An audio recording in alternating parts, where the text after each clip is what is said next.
各位网友大家好，今天是2021年8月14号星期六，欢迎大家参加王健每日观察直播1的节目。我们今天的题目是大限将至，美情报部门病毒报告对中美关系是核弹还是虚晃一枪？那我们今天的节目会在 YouTube 平台和这 Clubhouse 平台双平台直播。那么欢迎这个 YouTube 平台的网友，也欢迎这 Clubhouse 房间里的网友。那我希望大家今天踊跃的发言。这个话题呢，因为涉及到一系列的重大的影响，那么这个话题也具有一定的讨论性啊，所以我先做一个话题准备。我希望我的话题准备可以尽快的结束，然后尽快的导入大家的讨论。美国情报部门将会在8月份提供这个武汉肺炎病毒是否来自实验室的这个报告。这份报告是拜登总统在5月份提出的要求美国情报部门90天之内提供报告，向美国公众交代武汉肺炎病毒是来自实验室还是来自自然。现在这个8月份剩下2个星期，我们来讨论一下这个报告的可能性和它带来的影响。当然，我相信我有一个猜测，就是拜登总统作为一个有经验的政客，他提出90天的时间有几个因素啊。第一个因素是来自美国国内的政治压力，美国共和党也好，美国的民主党也好，包括美国国内的公众对病毒的起源，对来自中国的这个疫情有非常大的反弹啊，那这个反弹会形成一个巨大的政治压力。作为美国总统拜登不能够不回应这件事情，他必须回应这件事情，这是第一个。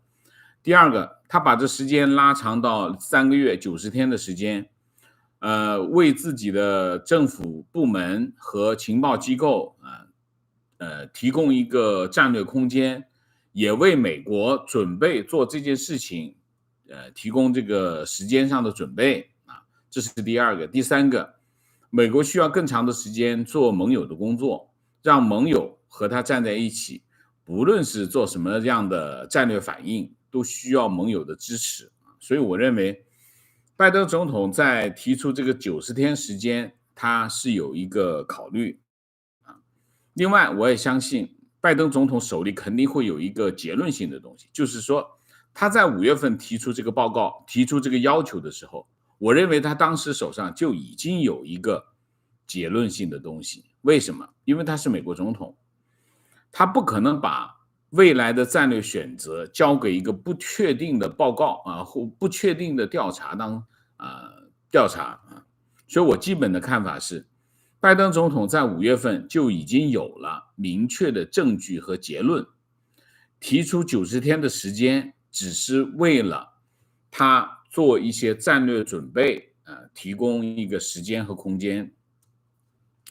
在这个报告出台之前，中国已经开始在最近一段时间，从中央电视台到新华社，从人民日报到环球时报不断的在进行大规模的舆论战。这个舆论战有2个方向，一个方向就是指责美国是疫情这个病毒的发生地，另外一个就是阻止世界卫生组织进行第2次溯源调查。然而，在这个时候世界卫生组织宣布将会成立一个新的小组，追查武汉病毒的源头。那么世界卫生组织发言人8月13号在联合国的一个简报会上说，他们正在成立新型病原体起源国际科学咨询小组。那么简报会上，这个发言人表示，武汉肺炎是这个世界中其中一个最严重的传染病。他说，我们应该一同努力，你我所有人都一样，都想知道疫情的源头。那么世卫在8月12号发表一份下一阶段病毒源头报告的声明，当中有提到这个新型病原体起源国际科学咨询小组。这个小组的主要工作是向世卫提供建议，如何建立一个全球性的框架，能够有系统性的研究未来可能爆发的大流行新病原体。也可以继续研究包括非典型肺炎，就是非典、中东呼吸综合症、禽流感、拉萨出血热和伊波拉病毒的起源。那么，对于武汉肺炎病毒，世卫希望这个咨询小组能够尽快的开始，并且在2022年3月公布报告内容，继续进行并且能够在今年3月份公布的这个报告的基础上，继续进行病毒源头的调查。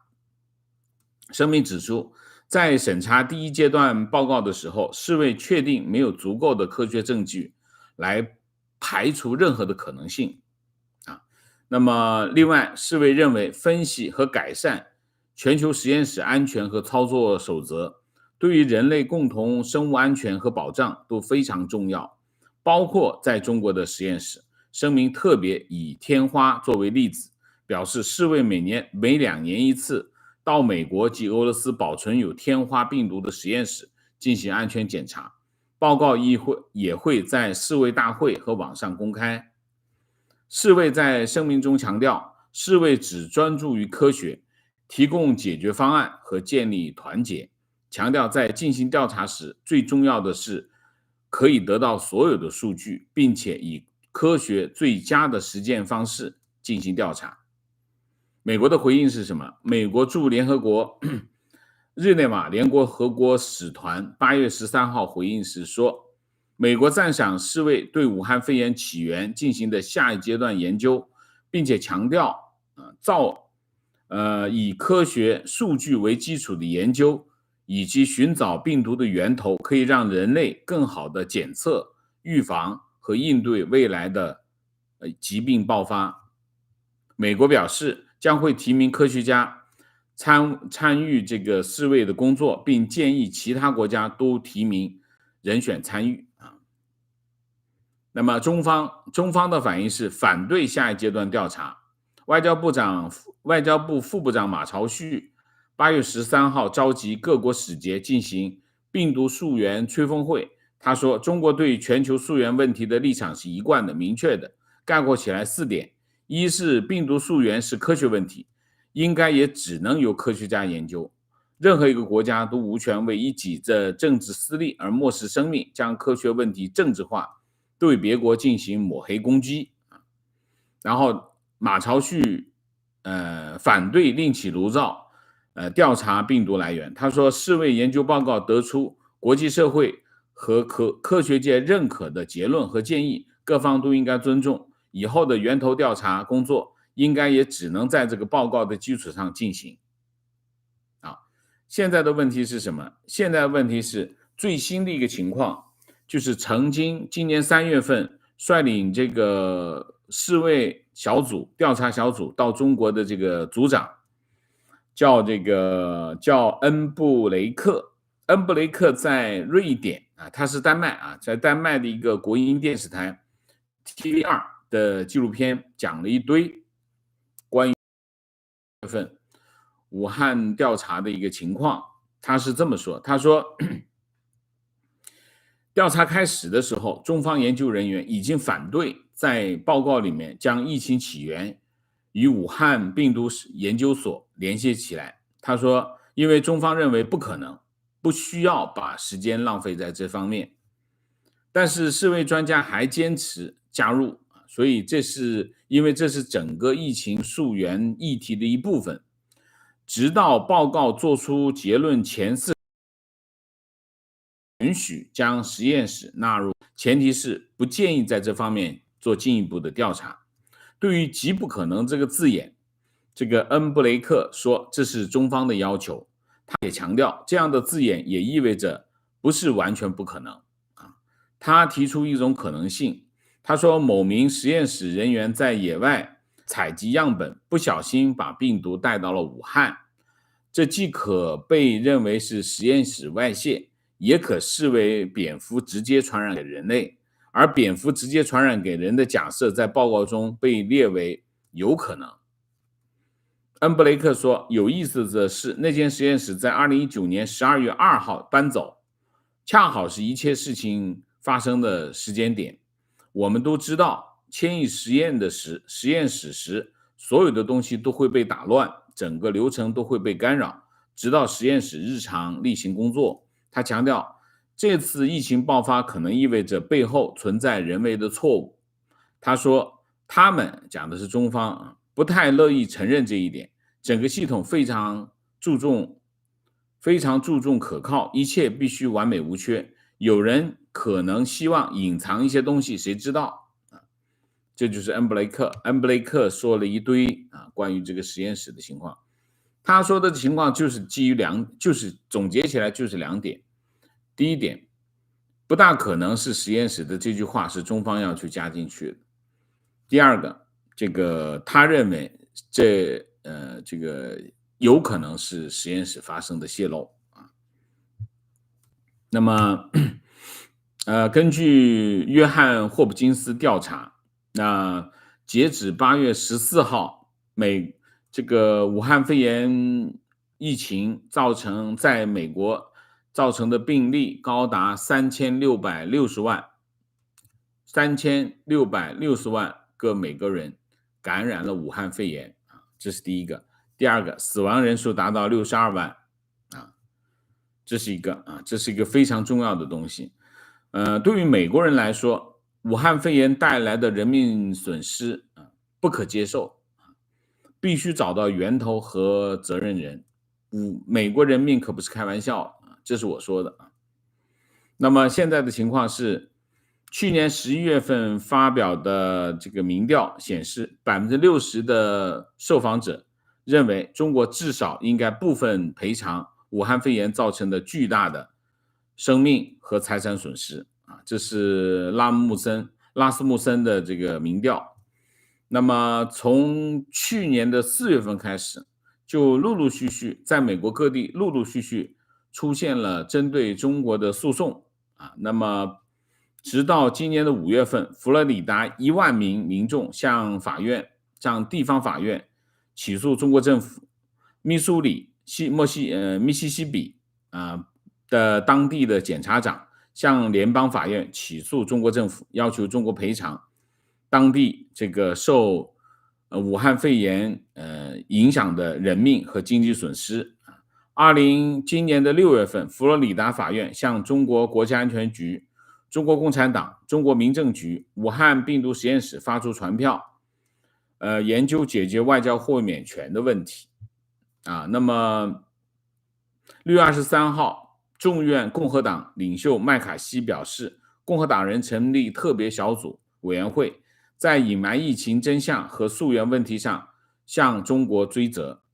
那么现在问题来了，报告到底会是什么样的报告啊？我们研究一下啊。那么报告的可能性和它背后的理由啊。第一种可能性就是说这份报告它到底有几种可能性？我认为基本上有3个可能性啊。第一个可能性，这个报告明确武汉肺炎病毒来自武汉病毒研究所，这是一个非常明确的报告，然后它有一个详细的证据链证明这一点啊。如果这个报告是一个这样的证据，那影响非常的大，这就是个核弹。我们讲是核弹还是虚晃一枪啊？这就是核弹。如果是一个这样的结论，这是个核弹级别的结论啊。那说明什么？说明美国和他的盟友已经准备好了，美国要跟中国摊牌。因为如果这件事情明确是中国要为武汉肺炎疫情在全球的大流行承担责任的话，那后面就会有一系列的后果啊。我们可以讨论这个问题啊，这是第一个。第二个，不确定是这个武汉肺炎病毒来自武汉实验室，等于就是什么呢？或者是确定病毒不是来自武汉实验室武汉病毒研究所那等于是什么呢？等于是把中国从追责名单上去除。那么去除意味着美国虚晃一枪，就是我们刚才问的是一个是究竟是核弹还是虚晃一枪，那也就意味着拜登政府想用其他的方式应对中国，这是第二个可能性。第三个可能性就是一个不确定的结论，不确定的结论意味着什么？意味着拜登政府认为美国对华政策存在巨大的不确定性，现在也不是摊牌的时候，美国需要做更多的准备。就是说，我认为美国情报机构针对武汉肺炎病毒的调查有这三个可能性有三个可能性我提供给大家讨论这是第一。第二，追责。假如这个报告明确的指出武汉肺炎病毒来自武汉病毒实验室，那意味着什么？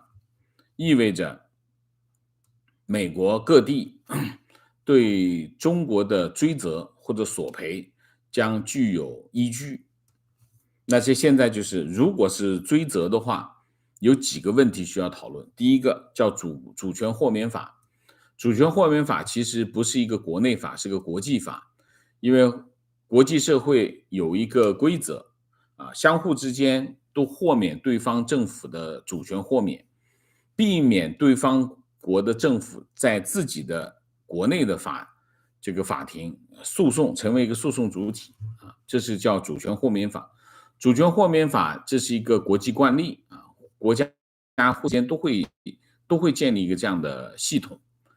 那么如果是要对对方国家进行索偿的话，就要进行豁免，就是要把这个豁免权拿掉，或者在这个范围之内拿掉。这件事情在美国发生过，就是911之后。911之后呢，美国拿掉了这个沙特的主权豁免。拿掉主权豁免之后，当然这是议会的事情然后美国的民众就能去法院向沙特政府索赔，因为他认为他们包庇了这个恐怖分子。这件事情是发生过一次，那么沙特政府也的确是向这个美国的受害者家属进行了赔偿。那么这是一个先例那么这是要有依据。什么依据呢？就是美国政府需要有一个结论，对这件事情做出一个结论，美国国会才会进行一场这样的通过一个这样的法律。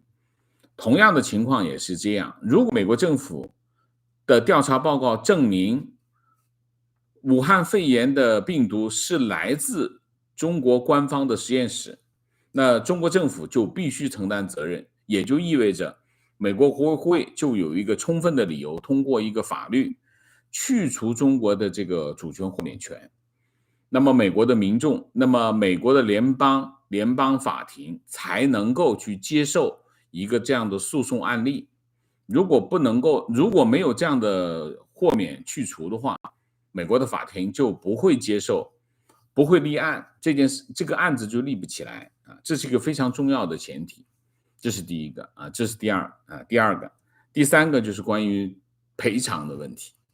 那么如果前面的事情全部都发生，美国的民众或者是美国的州政府或者是地方政府有没有办法向中国索偿这是有可能的因为中国政府在美国的资产是非常的庞大的第一个就是3万亿的外汇储备，3万亿的外汇储备大部分都在美国的国债市场这是一个巨大的资产，那么这个是可以拿来赔偿还有一个是什么？还有一个在美国上市的国有企业中国电信这些中字头，你看到中字头的这个中概股全部都是这个中国的国有资产，中国的国有资产也可以拿来进行赔偿所以基本上如果你要索赔的话，你需要寻找对方的资产作为索赔的标的。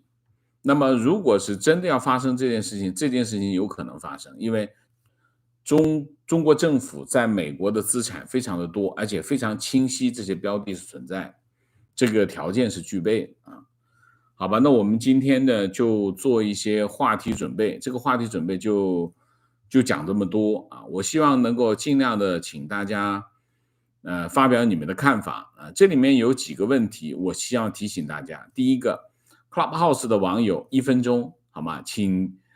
我希望大家能够非常明确的把你的观点亮出来啊，这是第一个，就把你的观点亮出来，这是第一个啊，就尽量控制在1分钟之内，这是第一个。第二个，我希望不要把这个党争带到我们今天的这个讨论当中来啊，我不希望这个川普的支持者跟拜登的支持者在这场辩论中改变我们辩论的方向啊。如果有这样的讨论，我会把它去除掉啊。我们今天的讨论的核心是什么？是中美关系，好吧？我提前跟大家打个招呼，好吧？好，那我们下面就进入互动。进入互动之前，温馨提示，请大家点赞，请新来的网友订阅，请大家加入我们的会员，支持我们做更好的节目。那么进入互动之后呢，请大家不要聊天啊，那么尽量的就是把大家的观点能够清楚明白的讲出来就好，好吧？那我们就进入互动。好，时间交给 Amy 跟点点。好，我们下面现在我看一下，我看到了几个老朋友，Jane 你在吗？你好，我在。你可以开麦，好。对，不好意思，我可能要问一下昨天的那个问题。昨天的话呢，王先生有问说，为什么中国政府要做一些比方说让那些企业啊进行倒闭，或者不让滴滴或者是那个上市。我想要提供一个我跟我朋友跟我讲的一个观点，我不知道是否正确。因为一般的话呢，如果是我们要上市上柜的一个方式，应该是为了筹备资金，然后呢，为了进行更扩大的一个市场的一个比方说多买点机器啊，或者是大市场规模。但是如果以滴滴或者是马云的一个状况来讲的话，他们在国内应该是属于垄断的一个地位。那他们的一个上市的一个唯一的一个图谋，当然就是像王先生所讲的一个套利。所以说，如果以一个理性的我们不要讲说可能是习大大就是想干嘛就干嘛的那种心态来讲的话，是不是有可能是因为他不希望这些，他觉得说滴滴跟那个马云的蚂蚁金服已经有着一定程度上的规模，而他们其实并不需要国外的一个资金进行所谓的一个就是给钱的一个状态，所以说呢，他们拒绝让滴滴上市，因为他们可能认为说本来就是这个是不对的啊，这个观点是不对的。OK， 好，这个观点是不对的，因为我在我们的节目当中讲过很多次，关于滴滴也好，关于蚂蚁集团上市的背后为什么阻止他们上市，我们讲过很多这方面的，分析过很多场，所以我不想在这个问题再去讨论，好吗？我们可以在以后的节目再来讨论。我们今天还是重点讨论这个武汉关于美国情报部门针对这个武汉肺炎的这个调查报告，好不好？好的，谢谢。谢谢啊，好，我们下一位 Newton 在吗？在，你好。好，谢谢，你可以开麦。好，我对这个问题的看法就是说，我基本上同意王健老师的，就是现在不确定，双方都在做交易啊。就从中国政府最近的一些表现来看，他是非常着急的，不断抛出一些什么娱乐圈的信息啊，然后开始甩锅呀，表示他预知这份报告可能对他不利的，因为我觉得他们大国之间的交往啊，他们一定会互相要打个招呼，而且中国政府在美国里面很多的内部的人员，他们已经知道，所以说这个东西的话，我相信8月26号出来，肯定是会对共产党不利的。但是呢，我也有另外一个想法，就是说，其实美国方面对这个事情也是有责任啊，比如说福奇啊，还有那个 Peter Daszak 呀，他们都跟石正丽的那个关系非常密切，就是说万一他抛出对中国政府不利的这个结论的话，他们自己的话也很难对自己的民众做出一个交代。所以说到底怎样的话，我们还是要拭目以待。好，谢谢。我回应一下哈，美国情报部门的调查跟福奇的一些言论应该没有关系啊，因为这件事情其实是针对病毒的来源的调查，那么跟福奇当然会有自己的看法。但是福奇是解决美国国内疫情的一个专家，你指挥这场抗疫的一个总指挥，所以你讲的这件事情跟福奇没有因果上或者逻辑上的关联，所以我不认为这件事情福奇他们有什么责任，他们没有责任。这件事情当然美国政府包括这个川普政府在疫情发生之后，美国是第一个把这个门关起来的国家，所以这件事情其实川普政府并没有做错。虽然这个早期的时候，前总统川普曾经讲过中国表现挺好，但是这并没有改变美国在疫情控制方面的问题啊，他只是表示了一个看法。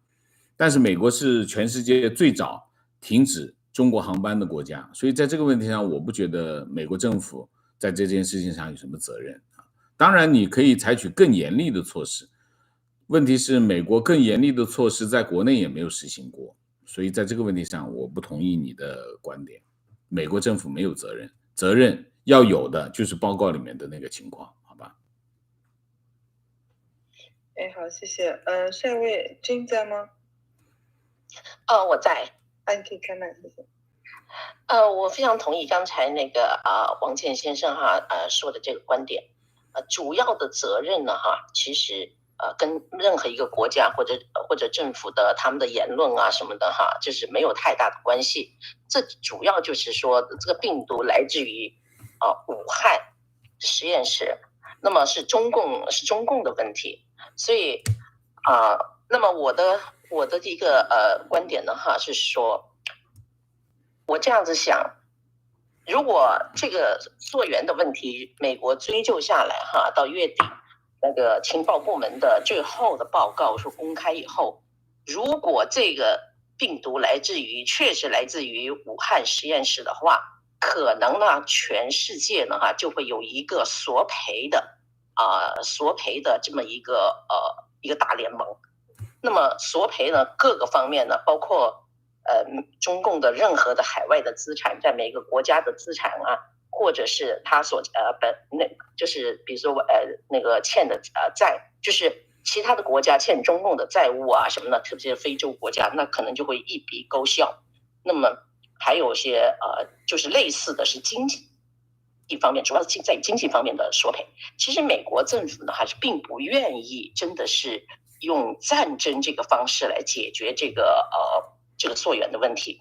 那么但是在中国呢在中共的眼里面，在习近平眼里面呢，他现在所做的这一切，比如说把所有上市的这些公司全部砍掉，好像一个大集团也就折了上千亿的那个美元的这种缩水就是这大缩水，这2个月这1个多月来的大缩水的话，其实对中共并没有太大的影响。这钱不是中共的，大多数都是海外的人的，那更多的是美国人的，美国人的基金退休基金或者美国散户什么的，所以对他并没有太大影响。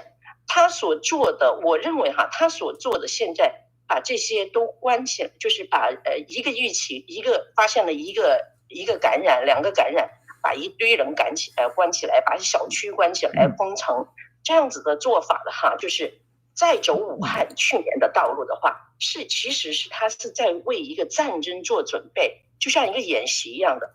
当然战争来的时候，不好意思那个我们时长有限，你能不能就快速的10秒钟总结一下 ？OK， 我的结论就是说，现在习近平所做的这一切，对经济方面说的是管控，文化政治方面的管控的话，是在为一个战争做准备。好吧，谢谢。好，谢谢你。战争可能是一个两国关系的最后的选择吧。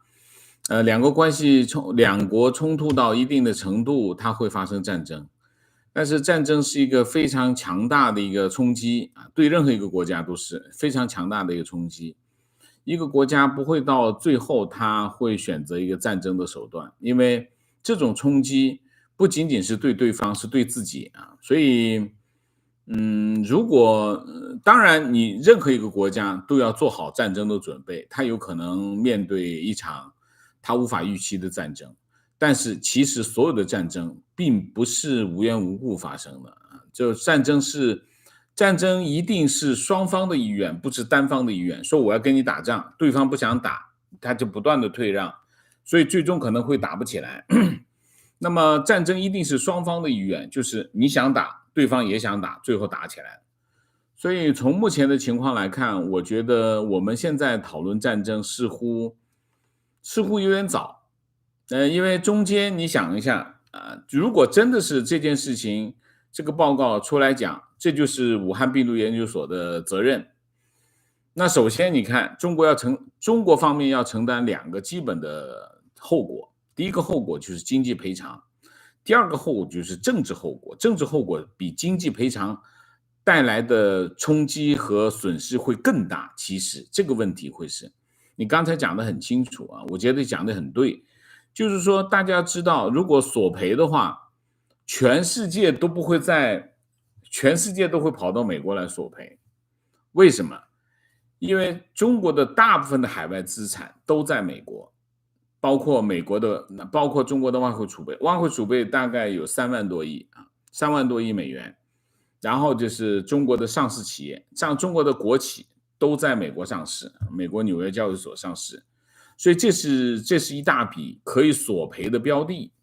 所以基本上来说，你只要你比如说你是意大利某个社区的一个代表一个社区的人，你可以拿着你的证据跑到美国来索赔。所以其实美国会成为什么？美国会成为全世界向中国索赔的一个中心。因为中国的资产全在美国，理解吗？这件事情应该是这样的事情，这是第一个。第二个，如果中国真的要为武汉肺炎的大流行承担政治后果的话，大家想一下，现在中国在外交上非常的孤立，在这种情况之下，他要承担的政治后果比他的经济后果还要大。你想一下，这个情形会是一个怎样的情形？所以战争我觉得还比较远吧，就是你把这些账全部算完，最后中国说我翻脸了，我跟你们都不玩了，我们就打一仗吧，那是另外一件事。但是现在我觉得现在还没有到那一步，好不好 ？OK。好，谢谢。下一位遗忘在吗 ？Hello， 王健老师你好，艾米好，李典好。你好，谢谢。那个，我就是想问，这个美国的这次追责概率有多大？它会不会真的到后面会不了了之？然后它的那个追责的这个所有的依据是否会公平公正的全部拿出来？就是它会不会真的根据事实去得到这样子的一个结论？你在问我吗 ？OK， 我不是在问，就是我特别想知道这个。对，我也不知道，没有人知道。现在不是这个报告到底是怎么样，没有人知道。我们只是来讨论这个报告的可能性。我刚才在节目当中讲，我们这个报告可能性有3个可能性。第一个可能性就明确指出，提供一个证据链，证明这个武汉肺炎病毒来自于武汉病毒实验室这是一个可能性。第二个可能性是，他可能就出来一个报告说这个病毒来自于自然那么跟武汉病毒研究所没有关系，把中国从这件事情摘开，这是第2个可能性。这个可能性我认为是最小的因为这个可能性基本上不存在。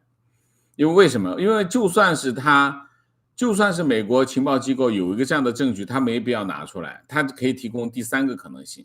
第3个可能性就是出一个不确定的报告，就是说我们现在掌握的证据不能确定是不是来自于武汉病毒研究所。那么这个报告的可能性，我认为可能性最大的是第1个跟第2个。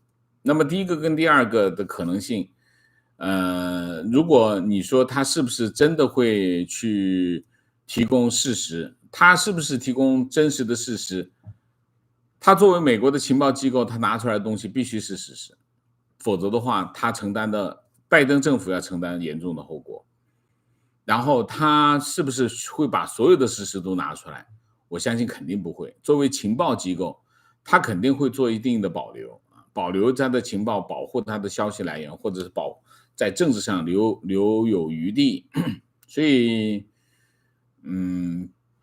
保持对政府的怀疑是一个我们作为民众的一个基本态度。所以继续保持怀疑的态度是没有错的，但是我们也要很清晰的了解这个状况，好吗？那我就想知道他这个目的是不是真的想向中国政府追责？其实如果他没有十足的把握，我觉得拜登他完全可以不这么说。他既然给了自己的这样的一个时间表，那其实我觉得他是想说这个事情，或者是说想给这件事情的一个 ending 的。那么他的目的是真的想去追责，还是反过来说可能只想结束这件事情呢？我不知道，你可以去判断吧，因为猜测别人的意图是最困难的。你可以猜测一个行为背后的原因，但是你要猜测他的意图是很困难的，因为你的意图呢是他脑子里的东西，但是一件事情背后的因素你可以分析，所以我不想做这样的猜测，因为这种猜测你可以说出10000个可能性，好吗？我补充一句，非常感谢啊。那个不好意思，我们现在不好意思啊，这个我们的顺序是拍卖，我们不是聊天啊。对，我们不是拍卖聊天。下一位好，那个柯在吗？在。好，王老师好，非常感谢王老师今天的这个介绍。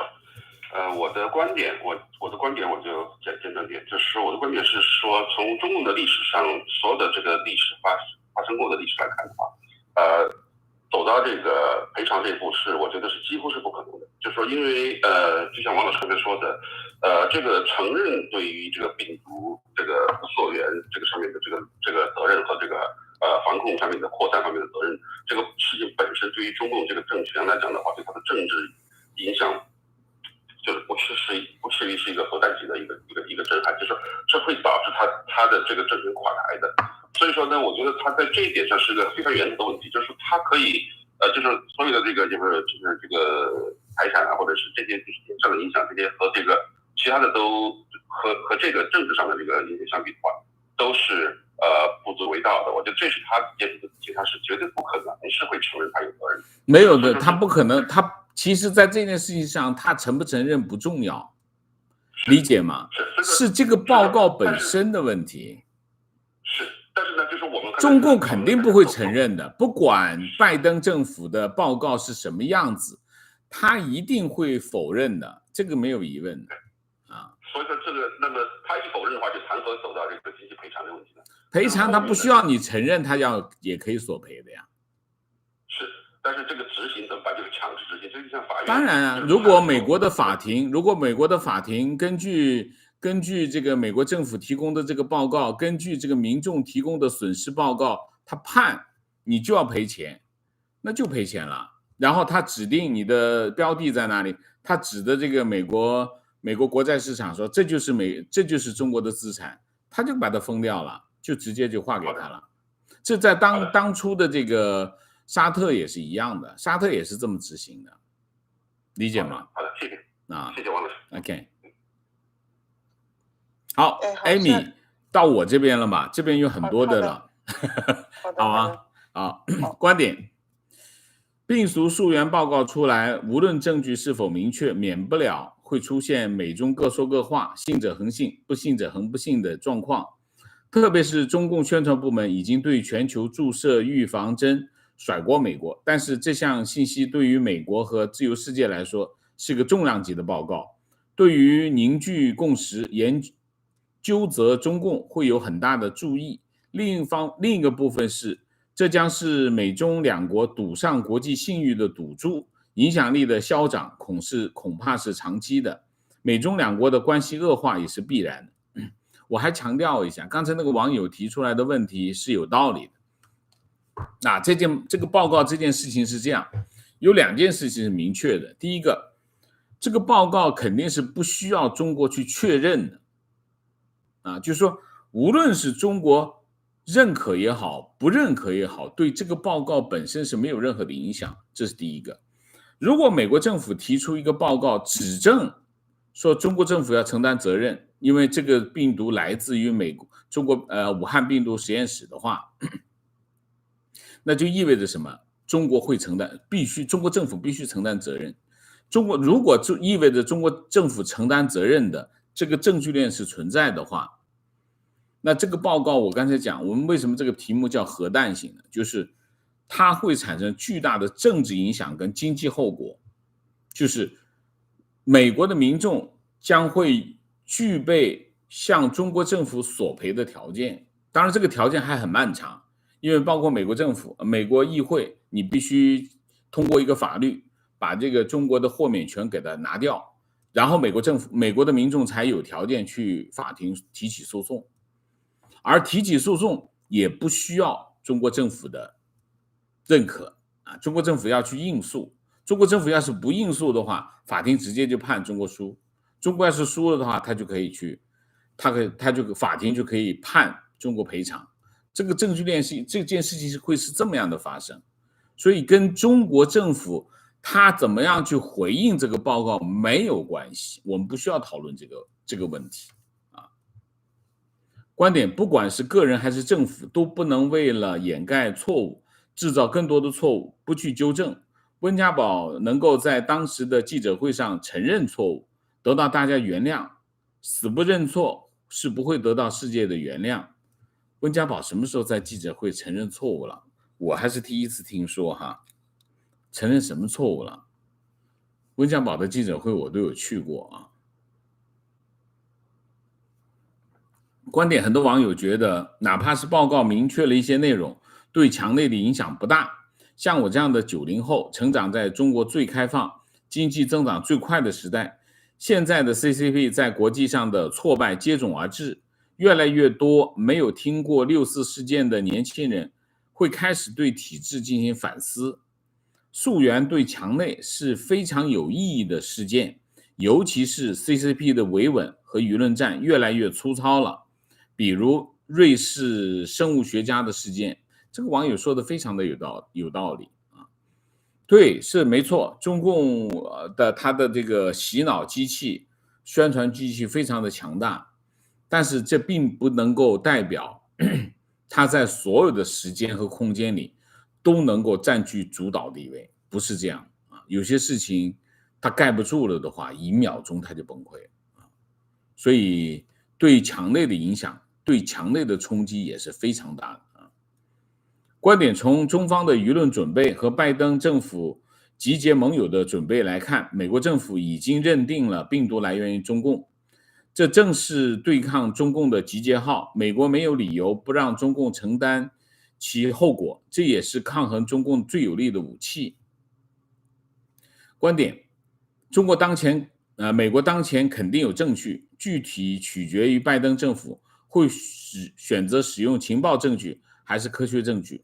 如果使用情报证据，极大的会让 CCP 狗急跳墙，毕竟会涉及索赔。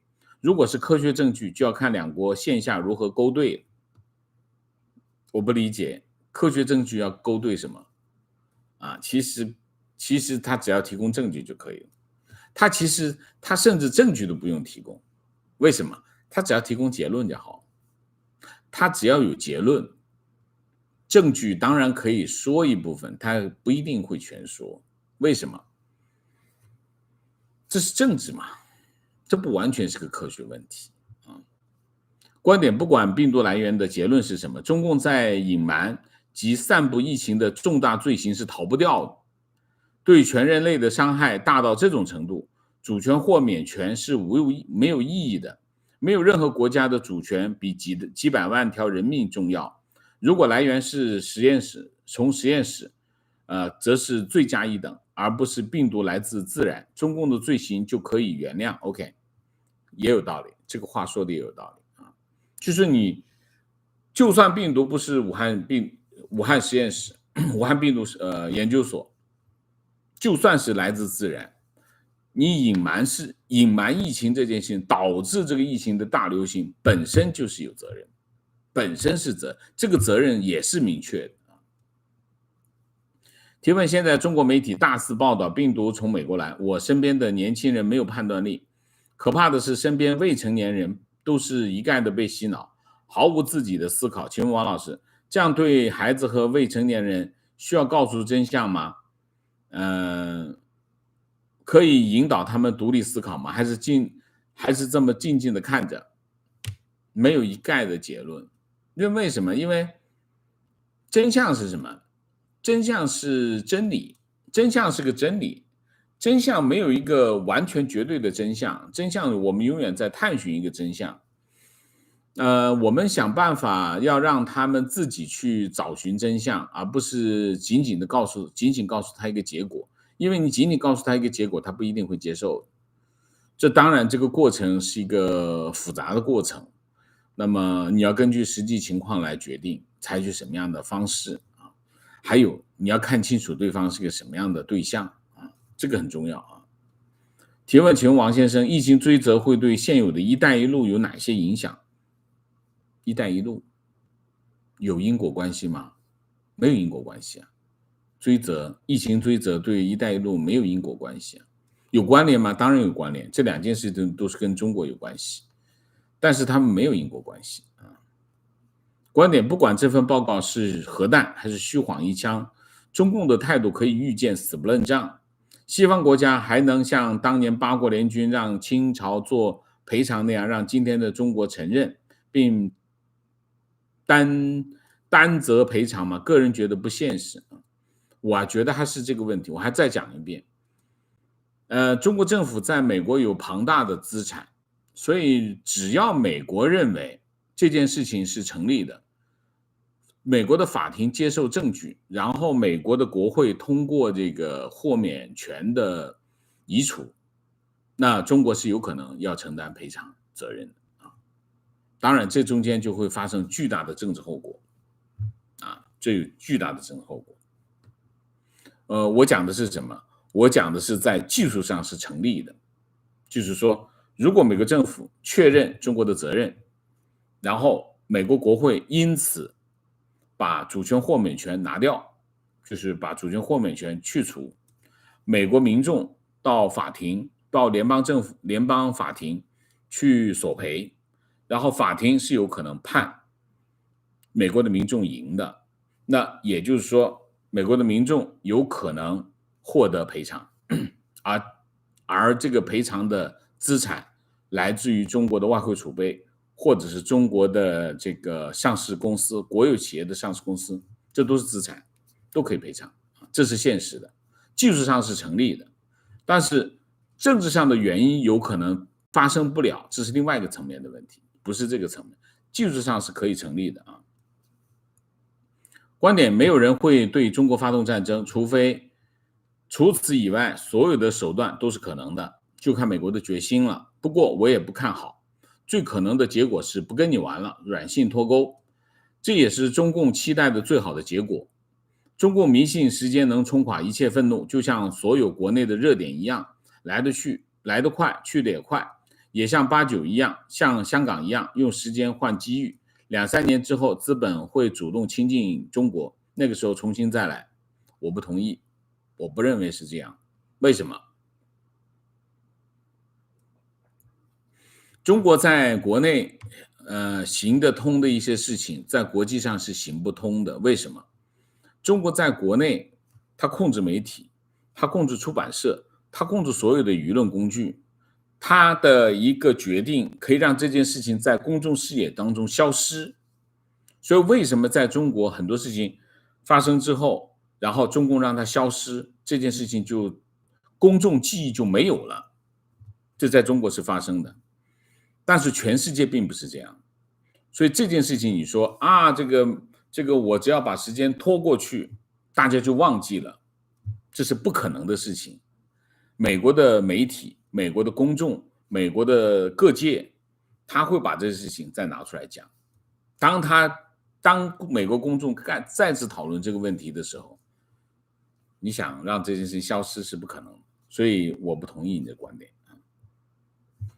观点，支持最终结果不确定的可能性。一旦这件事情明确，那就只能直面冲突。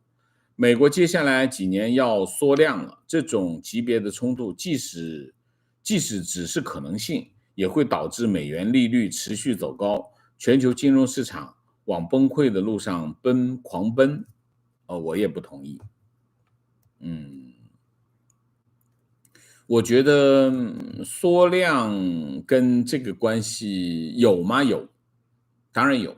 啊，美国基建计划已经通过了啊，然后35000亿的预算也通过了啊，那么美国会成为投资热土。我不觉得美国会担心跟中国冲突，为什么？跟中国冲突资金会跑得更快，往哪儿跑？往美国跑，而不是往中国跑。大家想一下这个道理。所以，既然你提到这个问题，我认为就是因为这个问题，美国还要冲突的更快一点。为什么？如果资金流出中国，中国经济会崩溃，而不是美国经济崩溃。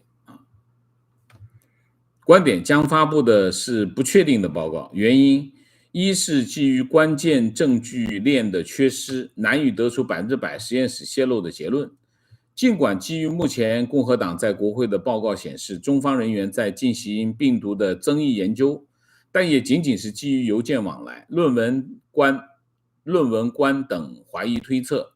但目前关键的实验数据难以找回，很难出一份证据确凿的核弹级报告。其次，基于目前中美竞争策略，就算是一个确切的报告，目前拜登也会选择留好这张王牌，在关键的时候打出，先等中方犯错，再收紧包围圈。我觉得他有可能策略性的选择不明确的报告，这有可能，但是不能排除他有明确的证据。为什么？那你养这些情报部门干什么？情报部门不就是干这些事情的吗？情报部门就是在关键的时候提供关键的证据嘛。如果美国政府真的需要的话，美国的情报部门不能够提供这些证据，他养这么多人干什么？所以我不觉得，我们不要猜测情报部门在做的事情，因为我们不知道，这是第一个。所以排除美国政府有明确的证据链的这个问题，我觉得这是不对的，这是第一个，不能排除啊，这是第一个。第二个，我觉得美国政府有可能两个可能性都存在 ，50-50， 一个就是明确的，第二个是不确定的，第三个报告是不可能。好 ，Amy 到你。好，我们下一位是 Goat 在吗？对，我在。王先生好，Amy 好。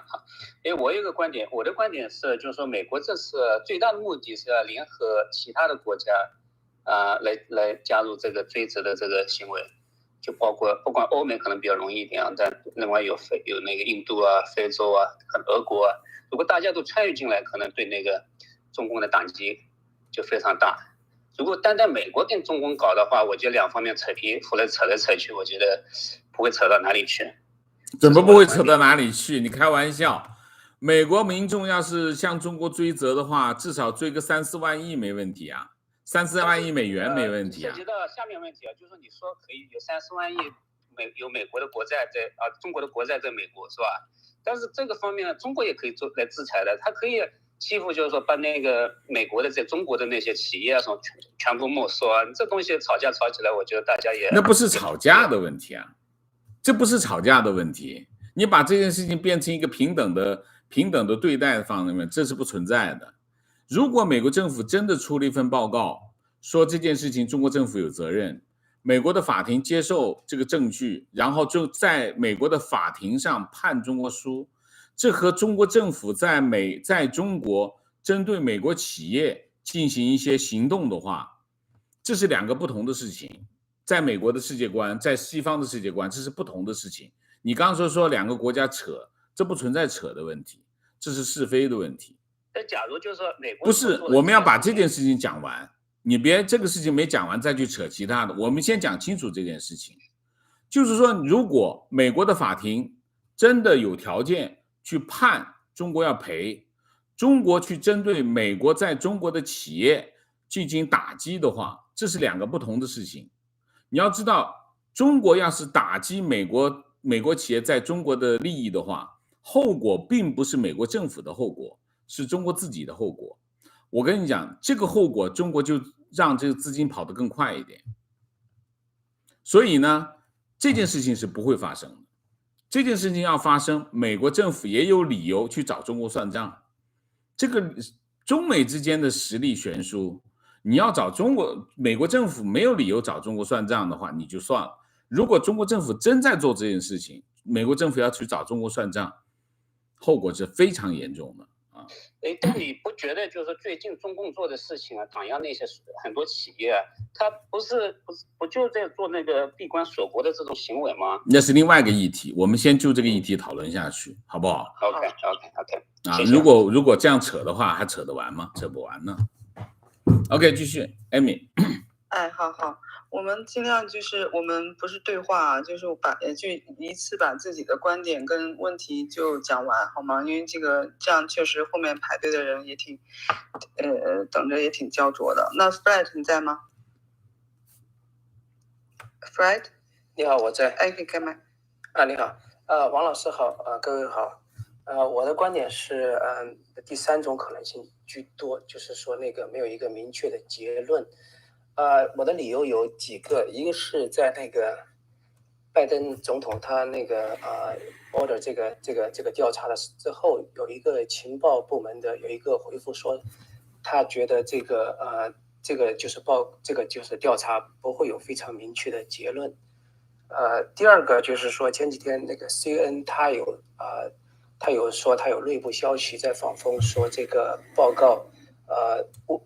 两种可能性，一个是自然起源，一个是这个就是实验室泄露。他说目前这两种起源是差不多的，但是没有一个明确的这个结论，就是说就是没有一个明确。CNN 有份这样的报道吗？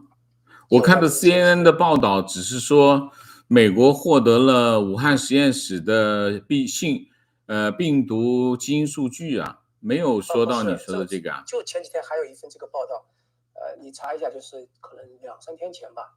他说那个就是说这个就是这两种可能性都是有的，但是呢，他说我敢肯定你这个新闻是不对的，肯定没有。是 CNN 的原有报道，你可以。其他的网友有没有这方面的消息给我问一下？我 CNN 跟这方面的新闻我每天都在看，我没有看到这个新闻，我没有看到这个新闻。有这个新闻，然后那个，因为我还看过原版的，不光是看中文的。Fred， 如果说你真的有的话，你可以在王老师的这个油管下面把你的这个链接发上来，好吧？发链接上来看一下。对，好的，对，这个我想一下啊，我知道有这一份报告是美国众议院情报委员会的一个，不是这份报告，不是这份报告。他说的这个 CNN 这个新闻我没有看到过。对的，我把这个讲完，就是说他这个报告就是说他说了这个里面没有一个非常 surprise 的东西，然后他会尽可能就是把那些敏感的信息去除掉。拜登要求把敏感信息去除掉，给大家一个可以公众版的一个这么一个报告。所以我觉得这个可能性就是他在 OK 防风处理这个事情。听到了 ，OK 收到，请你把那个相关的链接发到我们的。聊天室或者是评论区好吗？谢谢。好的，大概就是。好，谢谢啊。OK。那我刚没注意时间，你到了吧 ，Fred？ 那好，那我们下一位，America 你在吗 ？America？KDK 呢？那我们就下一位。好 ，KDK。好，王老师好，你好。我的观点是，能听见吗？听到。好，我的观点是，这个报告很难得出一个确切的结论。我注意到，就是前段时间有一个新闻说，美国获得了一个被中国删除的和病毒有关的基因库。那这里有个问题，就是美国是怎么获得这样一个被删除的基因库呢？我觉得有2种可能，一种是通过内部人员或者通过黑客手段。但如果是通过内部人员所获得的这个被删除的基因库，那么美国在这个基因库里寻找证据会更有针对性，而不像现在据所披露的消息说是利用超级计算机来进行那个查找。这种方法更近似于一种科学的方法来论证，就有这个可能性。但是科学方法得出的结论呢，存在很多地方可以有很大的一些争议。我觉得真正可靠的证据绝对应该从情报出发，就比如说找到内部的一些通信邮件，说他们是这样做的，然后别的实验室通过重复类似的一些动作，确实是能够做病毒，这样的证据才是绝对是有确凿的一个证据。但是从目前美国所披露的一些动作来看呢，我觉得他们缺少就是五毒所内部的关键人员和相关的一些情报，所以很难得出一个很确切的有实质性的一个结论，这是我的观点。谢谢。我到现在为止呢，我们现在知道的事情就是2件事。第一件事情就是 CNN 报道说，美国情报部门已经获得了武汉病毒研究所的病毒基因数据啊。你刚才讲的其实就是这件事情。这件事情呢，至于他怎么得到的呢，并不知道。其实那个报道里面讲得很清楚，不知道是怎么获得的啊，没有人知道情报部门是怎么获得的，情报部门也不会跑出来告诉你我怎么得到这个情报的。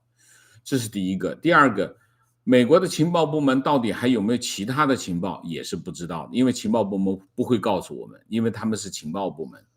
所以呢，在这个阶段呢，我们猜测情报部门能做什么，做不到什么，我觉得是没有意义的，因为情报部门嘛，你这都讲得清楚，一不小心跑个007出来了，所以这个东西讲不好，所以我们不去讨论情报部门能获得什么，或者是不能获得什么，因为这个没有意义。因为你有可能你看到的某个信息就是他故意让你看到，故意这么做的事情，所以我们不讨论这个不重要。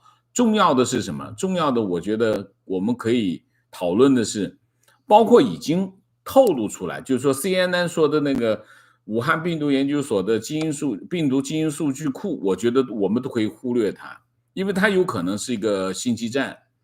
我们真正要讨论的是，如果这个报告是一个这种可能性，或者是如果这个报告是另外这个可能性，它可能带来的影响，我觉得这个是可以讨论的。所以我们去猜测情报机构的工作，我没办法回应你，好吗？谢谢。好，了解，谢谢。Max， 我们 Max 今天有点不高兴，抱歉，我1秒钟。你要干嘛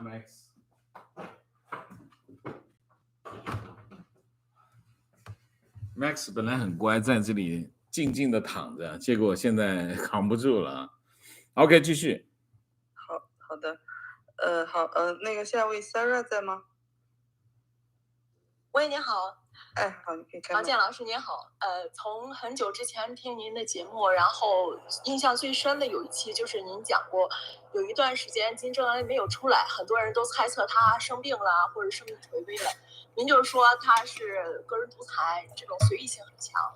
然后还有我当时印象非常非常深刻，还有这一期近期的时候，就是在那个讲到这2位总统，前总统川普和现在这位拜登总统，您讲到他们都是美国人的总统，所以他们会为美国人民的利益着想，这是肯定的。所以结合这2个人的观点，我感觉就是像是就像父母在保护孩子一样，对手是个疯子还是一个讲理的人？如果对方是个疯子，那我就不能按照正常的道理和他讲。我觉得现在美国在做的一系列的事情都是在试探，然后看看对方到底疯到一个什么样的程度。这是我自己的一个个人的观点。这个经常我在我们的节目当中，经常有网友会给我提出这样的看法，就是说中共非理性啊，包括习近平都非理性啊，王先生你怎么会用一个理性的逻辑去分析他们的行为呢？很多人是用这种行为，很多人都认为独裁者是非理性，他会随意的做一些事情，我是不同意的这个观点啊，就是说我作为一个新闻工作者，我认为一个最基本的逻辑是什么？我们看到很多事情看上去不合理，其实是因为我们没有看到它合理的部分。我们对世界的认知是不完整啊，或者是我们对某一件事情的认知也是不完整，所以我们经常看到的情况是我们通过看到一部分的真实或者一部分的事实，我们认为这个结果和这部分事实的连接，发现它不合理，但实际上原因是因为你没有看到全部，就是另外一部分的事实才构成它的合理的逻辑。无论是独裁者也好，无论是这个不确定性也好，或者是随意性也好，任何事情背后都是有它的合理性，只是我们要去了解它全部的逻辑，这是一个啊。所以我还是按照逻辑的模式去分析独裁者，或者是不是独裁者，或者是任何一个行为它出现背后的逻辑，这是第一。那么，所以我们一定还是要根据逻辑的这个关系来分析事情的因果，包括习近平。所以有些人认为说啊，习近平做这件事情不可理喻。对，我们现在看到的是不可理喻的部分，我们要找的是什么？我们寻找的真相就是他背后的他的逻辑是什么。所以我还是不同意你的意见，我还是觉得无论是习近平还是中共还是中国政府，他们的行为他们有他们的准则，这些行为准则是以他们利益最大化为前提的。你要知道，我们今天做一个决定，他不会无缘无故的做一个决定，因为不管是习近平还是中共还是中国政府，他们面对的不是一个单一的因果，而是一个复杂的局面。在这个复杂局面当中，他必须以利益最大化为前提，否则中国不会走到今天，中共也不会走到今天，习近平也不可能坐在那个位置上。他必须是以这个为大前提去安排他的决定。所以我还是那句话，非理性，你看到的非理性行为是因为你没有看到理性的部分。好，我就是这样。 Sarah。 好，非常感谢。这位朋友，我看你是新账户，然后没有声音。America， 你可以说话吗？喂，听不到？啊，现在可以听到。对，我为什么呢？我第一次上台，我可能要时间长一点，我做背景吧。因为那个中科院什么情况呢？我们这里有时长哈，1分钟左右，希望你能尽量的好吗？尽量总结一下。这个我认为呢，这个病毒的话，应该不是中科院的搞出来的，因为他们没那个能力。为什么呢？因为那个中科院现在是国家是自然消亡的，中科院是按苏联的模式搞的。现在的话，中科院那个病毒所连武大的生物系都不如，武大生物系有院士，所以中科院为了病毒所为了那个得到那个项目嘛，就把他老婆搞到病毒所来了，知道吗？然后也就是前一段时间闹得很响的那个另外一个名字叫什么我忘了。所以呢，我知道，你说，所以呢，就是说，中科院是自然消亡的。如果他们有这个本事的话，那军队就肯定把这个人挖去了，肯定的。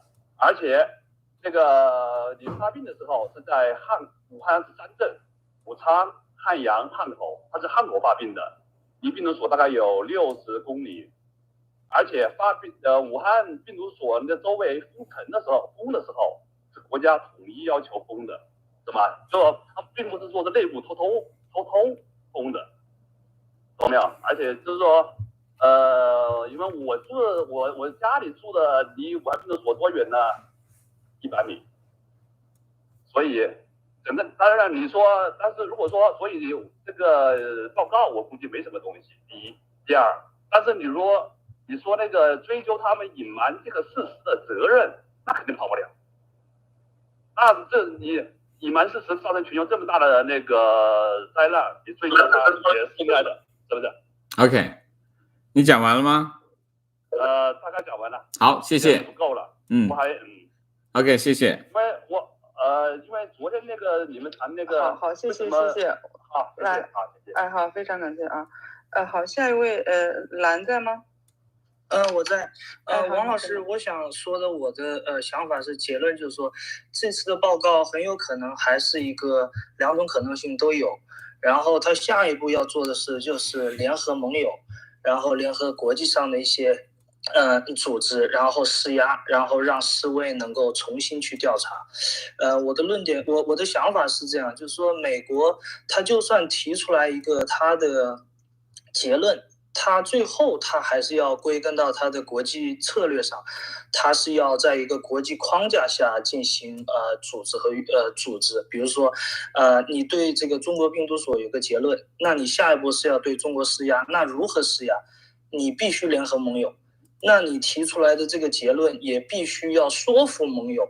因为你如果说是结论是有可能是5毒病毒所的话，那你这些盟友包括美国，你全部要跟中国撕破脸，你要采取一些制裁措施，才能逼迫中国对于这个国际的组织和这些架构来进行合作。如果你不这样的话，你是没办法说服盟友的。然后从这个看法来看的话，就说他得出来一个不是5毒病毒所的结论是有点不太可能。然后如果他说是确认是5毒病毒所的这个原因的话，他这个结论要非常非常的准确和精准，不然的话他没办法说盟友啊，这是我的看法。有道理，非常非常有道理。Amy， 我把这个 YouTube 上面的观点再说一下好吗？好。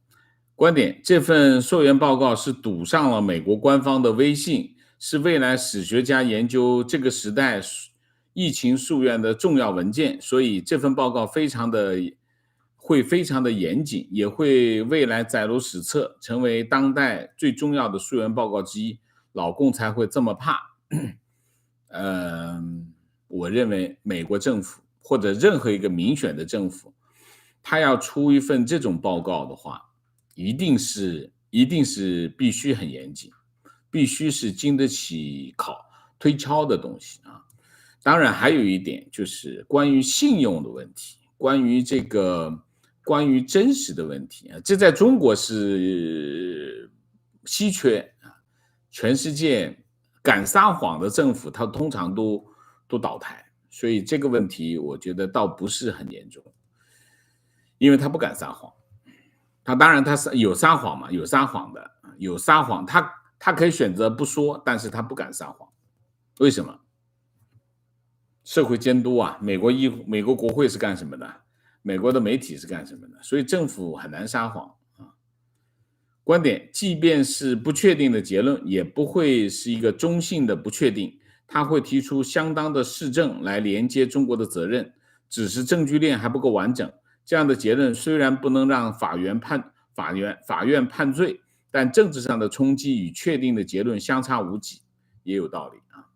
观点：美国这个主要是为了一方面给国内交代，一方面给中共施压，不会明确确定来源武汉实验室，里面涉及到各方利益太多，美国不会这么鲁莽。美国的报告极可能比较含糊的说法，给国内一个交代，也会给后面对华政策留出空间。无论怎样，中共被美国拿捏住，这一点以后日子会更难过。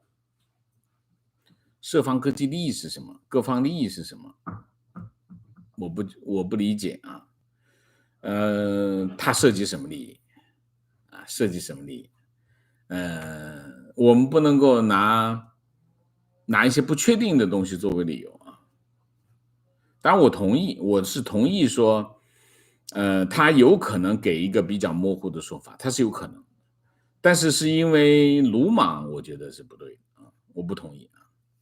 观点：对于泄露的报告，以事论事，把病毒的事情归为病毒，不包含政治对抗，以美国民众以及全球民众来对抗中国政府。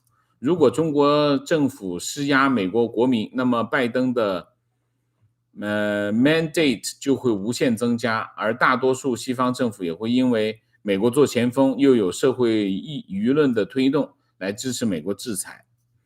情绪：美国国内舆论对美国亵渎几乎达成，对美国亵渎，你说的中国吧，达成高度一致，但美国的舆论网络除了 CNN 一篇无关痛痒的报道以外，其他的媒体却不温不火，感觉美国网络舆论过于平淡，似乎要出一个没有结论的报告。不同意。好，明线 Charlie Johnson 谢谢，林好谢谢， Helen 谢谢， Thora 和谢谢，刘燕谢谢，徐嘉诚谢谢， Alice 谢谢，李平谢谢。好，我们今天 YouTube 的平台节目就到这里，感谢大家的参与，我们下个节目再见。再见之前请大家点赞，请新来的网友订阅，请大家加入我们的会员，支持我们做更好的节目，做更好的自己。谢谢大家，谢谢。我们 Clubhouse 继续好吗？